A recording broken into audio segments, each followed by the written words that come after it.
భారతీయ జనతా పార్టీని ఎదగనీయద్దు, గెలవనీయద్దు అనేటువంటి మూల సూత్రం బీఆర్ఎస్ పార్టీకి ఉన్నది, కాంగ్రెస్ పార్టీకి ఉన్నది, ఎంఐఎం పార్టీ కూడా ఉన్నది. మీకు తెలుసు, హైదరాబాద్ ప్రజానీకానికి స్పష్టంగా తెలుసు, ఎంఐఎం పార్టీ కాంగ్రెస్ పార్టీ అధికారంలో ఉంటే వాళ్ళతో అంటగాగుతుంది, బీఆర్ఎస్ పార్టీ అధికారం ఉంటే వాళ్ళతో అంటగాగుతుంది. నేను స్వయంగా బీఆర్ఎస్ పార్టీలో ఉన్నప్పుడు చూసేది, బీఆర్ఎస్ పార్టీలో ఉన్నటువంటి మంత్రులు చెప్పిన దానికంటే కూడా అసదుద్దీన్ ఓవైసీ గారు చెప్పిన పనికి ఎక్కువ విలువ ఉంటుందని చెప్పి చర్చలు జరిగేది. ఎందుకంటే పనులు కావాలంటే దరుసలాం పోవాలి, అక్కడ వాళ్ళకి దరఖాస్తు ఇచ్చుకోవాలనేటువంటి చర్చ జరిగేది. దీంట్లో ఏం సీక్రెట్ లేదు. ఒకటైతేనేమో తేలిపోయింది, కాంగ్రెస్ పార్టీ తన నైజమేందో దేశవ్యాప్తంగా బట్టబయలైపోయింది. టీఆర్ఎస్ పార్టీ కూడా అధికారంలో ఉన్న 10 సంవత్సరాలు తేలిపోయింది.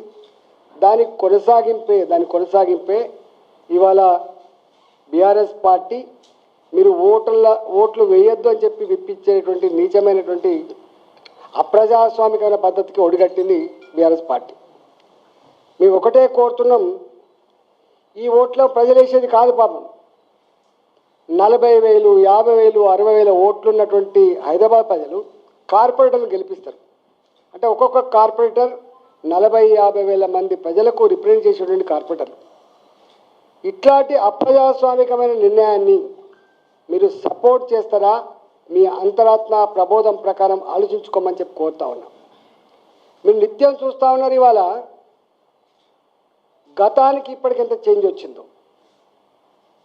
2014 మోడీ గారు ఈ దేశానికి ప్రధానమంత్రి కాకముందు హైదరాబాద్లో ఒక గోకుల్ చాట్, బాంబు పేలుళ్ళు, ఒక లుంబిని పార్క్, దిల్సుఖ్నగర్ చౌరస్తా, దిల్సుఖ్నగర్ పక్కగా ఉన్న సాయిబాబా మందిరంలో తెగిపడ్డ కంటాలు, చిమ్మిన రక్తం, ఇప్పటికీ కళ్ళు కోల్పోయి అవయవాలు కోల్పోయి జీవోత్సవ వల్ల 20 ఏళ్ళుగా 30 ఏళ్ళుగా జీవిస్తున్నటువంటి వాళ్ళని మనం చూస్తూ ఉన్నాం.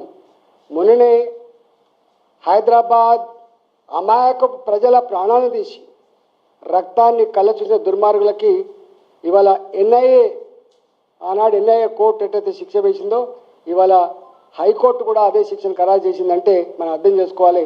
అంటే హైదరాబాద్ ప్రశాంతంగా ఉండాలంటే ఇది ఇక్కడికే పరిమితం కాలే. ఈ టెర్రరిస్టులు దేశవ్యాప్తంగా ఎట్లా పెట్టరేగిపోయిండ్రు, ఎట్లా హింసకు పాల్పడ్డారు, ఎంత భరతమాత ముద్దుబిడ్డల ప్రాణాలు తీసిన మనకు తెలుస్తూ ఉంది. కాబట్టి ఆ చరిత్ర మన కళ్ళ ముందు ఉంది. కాబట్టి ఇవాళ నేను ఒకటే అడుగుతున్నా, మీరందరూ విజ్ఞులు కాబట్టి, అపారమైన అనుభవం ఉన్నవాళ్ళు కాబట్టి, మీరు ప్రజల చేత ఎన్నుకోబడ్డ వాళ్ళు కాబట్టి, నిత్యం ప్రజల మధ్యలో ఉండేవాళ్ళు కాబట్టి, మీ అంతరాత్మ సాక్షిగా ఈ హైదరాబాద్ నగరం ప్రశాంతంగా ఉండాలంటే, రక్తం చెందకుండా ఉండాలంటే, బాంబుల మూతలు లేకుండా ఉండాలంటే, వలసలు లేకుండా ఉండాలంటే, గుండాయిజం లేకుండా ఉండాలంటే భారతీయ జనతా పార్టీ అభ్యర్థి గౌతమ్ రావు గారికి ఓటేయమని చెప్పి నేను కోరుతా ఉన్నాను. రెండవది, చాలామందికి అర్థం కాని విషయం ఏంటంటే, ఒకప్పుడు కేవలం కేంద్ర ప్రభుత్వం